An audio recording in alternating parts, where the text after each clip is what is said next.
지난주 인간시대 프로그램이 소개한 23살의 여고를 졸업한 어느 처녀의 오뚜기 삶은 우리 삶에 있어 과연 배움은 무슨 의미를 주는가 오랫동안 생각하게 했습니다. 배움의 시작은 어디며 배움의 끝은 어딘가? 문득 올봄에 국민학교에 입학시킨 아이의 잠든 얼굴을 들여다보는 젊은 주부도 나도 무언가 더 배워야겠다는 조바심에 사로잡힙니다.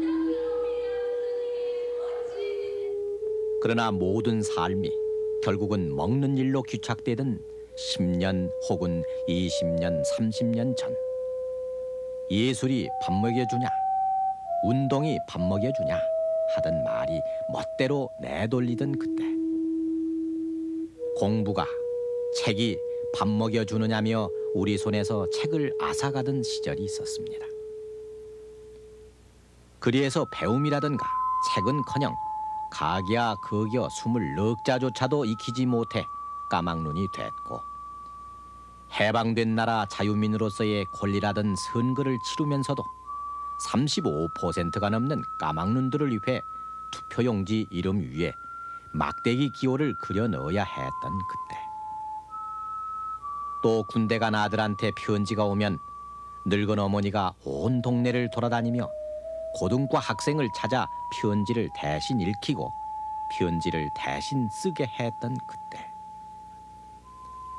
그러나 그야말로 글만 깨우쳤다 뿐이지 책상 물림이 된 아버지 대신에 평생을 일꾼과 부엌대기로 보낸 까막눈 어머니가 어느 날 야학에서 생경스레 가야 거기여를 읽으면서 세상에 눈을 뜨기 시작했던 그때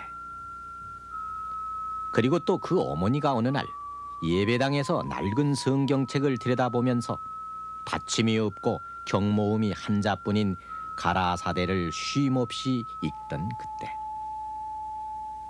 그때 개구리 울음소리 같던 어머니의 가기야 거기여 가라사대 소리는 우리들 어머니가 비로소 내던 늦깎이 그 한의 소리였습니다.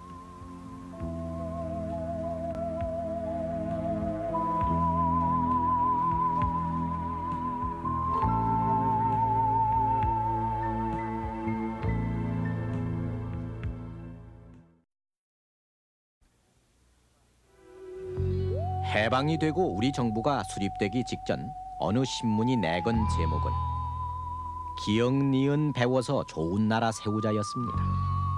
물론 그를 깨우치지 못한 사람들은 이 기사도 알 턱이 없었지만은 그때 이 신문을 따라 읽으면은 경기도에서만도 전체 도민의 40%가 그를 깨쳤다는 소식이 실려 있고 그래서 전 인구의 65%가 암흑에서 광명을 찾았다고 보도하고 있습니다.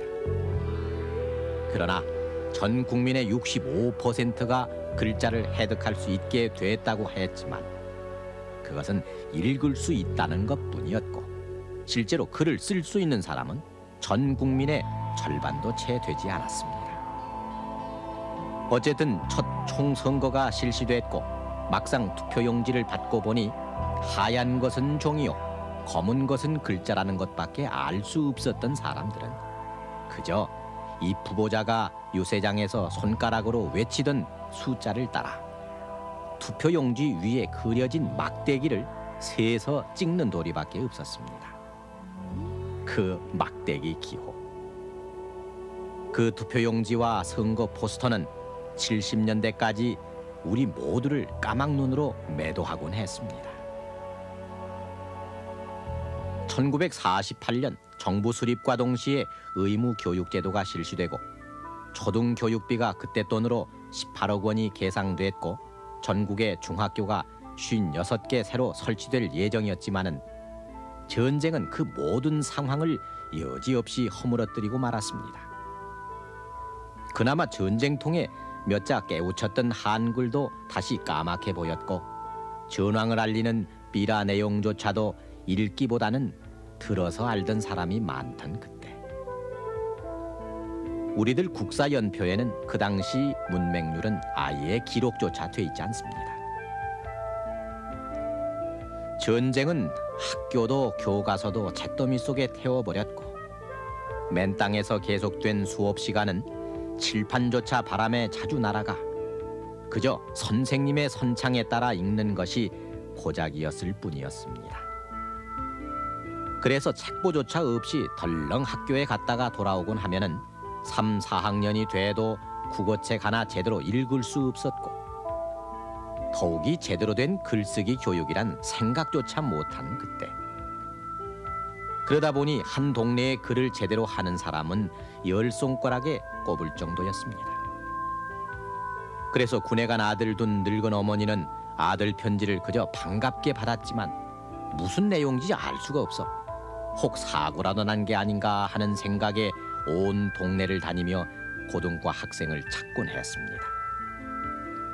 무사히 잘 있다고 읽어주는 그 고등과 학생의 말에 안심은 하지만 그래서 그 고등과 학생은 안 좋은 내용은 그저 속으로 삼키고 말지만 편지 끝머리에 면회 한번 와달라는 글에 어머니는 아득해집니다. 이웃집에서 겨우 찹쌀 얼마를 빌어와 군에 간 아들이 쉬 배 꺼지지 말라고 찹쌀떡을 밤새워 만든 어머니는 그 먼 남도에서 새벽길을 나서지만 몇 번은 갈아타야 하는 버스 차부마다에서 버스 행선지를 읽지 못해 그 억센 차장들에게 죄 지은 듯 묻고 물어서 드디어는 그 강원도 산골에서 아들을 만납니다. 그렇게 면회를 다녀왔건만 이내 엄마의 마음을 전하고 싶은 생각은 간절해졌고 그러나 까막눈 타령만 할 수 없어 다시 옆집 학생을 불러 편지를 대필시킵니다. 애미는 한시도 네 걱정을 놓을 수가 없다. 편지글을 읽어주는 늙은 어머니도 대필하는 젊은이도 알 수 없게 북받치는 설움으로 적어가던 편지들. 지금은 웃을 일이지만은 정부 통계를 보면은 1960년 우리나라 문맹률이 28%였다니 4사람에 1명이 넘는 사람들이 까막눈이었다는 그 시절이 빚어낸 안타까운 모습이었습니다. 제가 볼 때 저희 마을 같은 경우는 그 한 30% 이상이 그 무학자가 아니었겠느냐. 요즘에는 없겠습니다만 그렇게 지금 생각이 되고 있습니다. 부녀자들은 어떻어요? 부녀자는 더 했죠 실적으로. 요즘 여자들이 사실상 뭐 여자들 얘기하면 그 여자 뭐 평등이라 그러나요 이제. 그런데 옛날에 실적으로 아주머니들이야 뭐 상당한 그 대우를 못 받은 거죠. 인간적으로도 뭐 바가지다 실제로 밥이나 먹고 남자들은 어디 상이나 또 같이 먹었나요 실적으로. 그 60년대 4사람의 1명꼴의 문맹시대. 이윽고 전국적으로 문맹 퇴치 운동이 시작됐습니다. 주로 농촌을 대상으로 한 이 문맹 퇴치 운동은 농촌 계몽이라는 이름으로 시작됐습니다. 우선 급한 대로 부잣집 마루나 빈 창고에 멍석을 깔고 1930년대 상록수식 한글 깨치기 운동이 벌어졌습니다. 시어머니와 며느리가 한자리에 앉아 면소 사람이 낯을 놓고 설명하던 한글 공부. 낯 놓고 기억자 교육이 시작된 것입니다. 글 공부하는데 별로 그 흥미가 없는 것 같아요. 그래서 저희들이 이제 어떤 방법을 도움하는 거 아니 지금 낯 있지 않습니까? 낯을 이렇게 보면은 그 이렇게 그 하나 이렇게 들고 나면 그 기억자입니다. 그래서 이제 그 기억자이기 때문에 낯을 2개를 저희들이 이제 갖고 나가갖고 2개를 이렇게 합하면 미음자가 됩니다.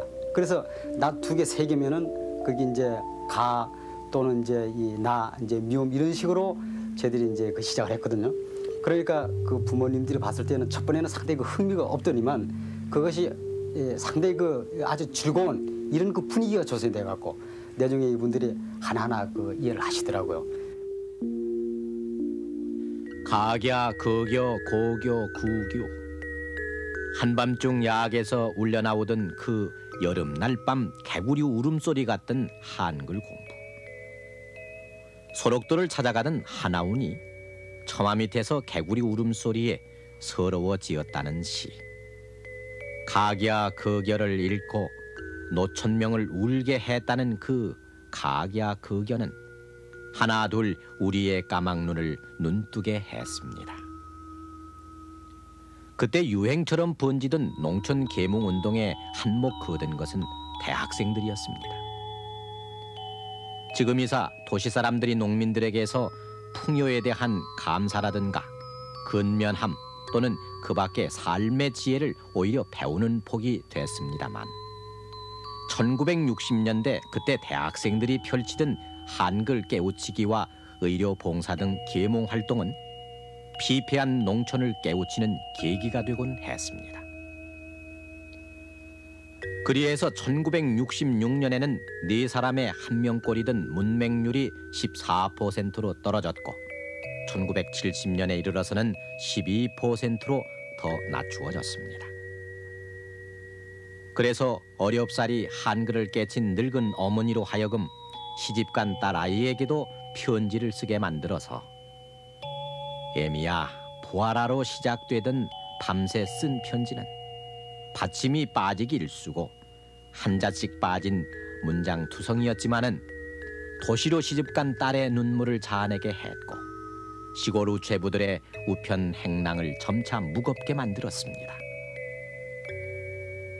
이렇게 글을 알게 되면서 의식도 점차 깨치기 시작해 파리 모기를 읽으면서 파리 모기를 잡아야 된다 생각했고 그래서 부엌대기 어머니의 어지럽던 부엌 살림도 정갈해졌으며 의복이나 머리 매무새도 점차 간편해지고 또 다양해지기 시작했습니다. 우리들의 한글 깨우침에 큰 공헌을 한 것은 성경과 사회치 운동이었습니다. 1883년에 첫 한글 성경이 생겨났었지만 하늘에 계신 아버지시여 이름을 거룩하게 하시옵고 하는 투에 아래 아자와 셔, 쇼 등 옛말이 많은 성경이어서 1956년에야 비로소 한글 맞춤법에 따르는 성경이 선보이고서 급속히 성경이 보급됐습니다. 주로 이북 피난민들이 이남에 정착하면서 전교가 시작됐고 교회의 성경학교 가운데서 한글 공부가 진행됐는데 할머니들은 여호와 가라사대, 예수 가라사대 등 구전으로만 듣던 성경 얘기를 창세기부터 요한계시록 한 지를 떼면서 한글을 쉽게 깨우치곤 했습니다. 1950년대 말부터 야학에 더욱 박차를 가한 것이 사회이치 운동이었습니다.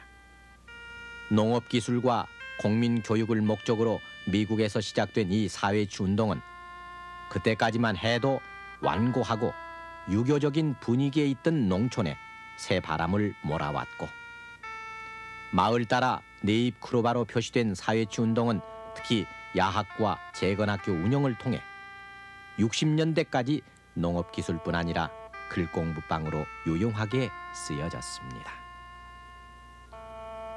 여기저기서 한글을 깨우친 사람들이 늘어났지만은 그러나 여전히 교육 환경은 초등과정에서 더 벗어날 수 없었고 그래서 생겨나기 시작한 것이 공민학교였습니다. 한글을 야학에서 깨우친 많은 사람들에게 더 배우고 싶다는 욕망이 일기 시작했으며 그 욕망은 정규 중학으로 이어질 형편이 아니어서 검정고시를 통해 중학 졸업 자격증을 딸 수 있는 공민학교로 젊은이들이 모이기 시작했습니다. 지금은 어엿한 중고등학교가 된 학교 가운데는 그 전신이 고등공민학교였던 데가 많은 것은 그런저런 그때 우리의 어렵던 교육 환경을 반영해주고 있습니다. 그러나 그 공민학교조차 가기 어렵던 젊은이들은 독학생들을 위해 발행되던 통신 강의록으로 공부를 했습니다. 그래 우체부가 배달해주는 이 통신 강의록을 놓고 한겨울 냉방에서도 추위와 졸음을 쫓아가며 풀던 배움의 갈증. 강의록이라는 것도 지금 생각하면 그게 별거 아니지만 그 당시 그 시골의 그 순수한 그 어린이들에게는 커다란 희망이 있었습니다. 보면은 그 이제 한 학년에 4권으로 되어 있는 책인데 그걸 받아보면은 거기에 뭐 1학년 과정 4권, 2학년 과정 4권, 3학년 과정 4권, 12권을 뭐 졸업장 두고 지금 생각하면 인정도 안 해주는 졸업장인데 진짜 하나의 종이떼기인데 그 당시로 봐서는 그것도 이렇게 학생도 주고 빠지도 주고 뭐 목표도 주고 그러니까는 굉장히 그 희망을 가지고 그걸 어디 옷이나 제대로 있습니까? 이렇게 이상하게 하얀 어떤 학생복 같은 거 서 하나 어떻게 주워 입으면 거기다 그걸 달고 다니면서 그래도 나도 이제 중학교 학생이다 뭐 이런 식으로 다니면서 할 정도로 그 향학년은 있었지만 어떻게 배움의 기회가 없었습니다. 그 당시에는. 하지만 경제 성장이 한창 치솟던 70년대에 이르러서도 부끄럽게도 우리 문맹률은 12%나 됐습니다. 경제 성장에만 매달려 별다른 문화 환경이 개선되지도 않았고 교육 투자의 빈약함 때문에 교육 환경의 저변이 여전했던 터여서 문맹률은 10% 이하로 떨어지지 않았습니다. 그로부터 세월은 그만큼 다시 절박하게 흘렀고 문화의 집중 현상이 분산되면서 도시 농촌 할 것 없이 평생 교육이 누구에게나 삶의 지표가 되고 있는 오늘. 학교 교육뿐만이 아닌 가정에서의 조기 교육 붐이 일반화됐고 국민학교에 들어가기 전에 벌써 한글을 다 깨우치고 영어 기초까지 섭렵하는, 그래서 취학 연령을 낮추려는 교육제도 개혁의 기운이 일고 있고 하루가 다르게 새로운 것이 쏟아져 나와 어제의 지식이 오늘 벌써 낡은 것이 돼버리는 오늘. 그래서 아는 것이 힘이고 배워야 살 수 있다는 거치대로 여겼던 격언이 우리들 속살을 파고들어와 실감을 일으키게 하고 있습니다. 이제 곧 중학교 교육이 의무 교육으로 바뀌게 되고 고등학교 진학률이 90%를 넘어서서 문맹률이 2%가 채 안 되는 오늘. 그래서 인간시대 프로그램에 등장을 한 23살짜리 여고생의 경우가 우리들의 배움에 대한 의미를 새롭게 되새기게 하고 있습니다.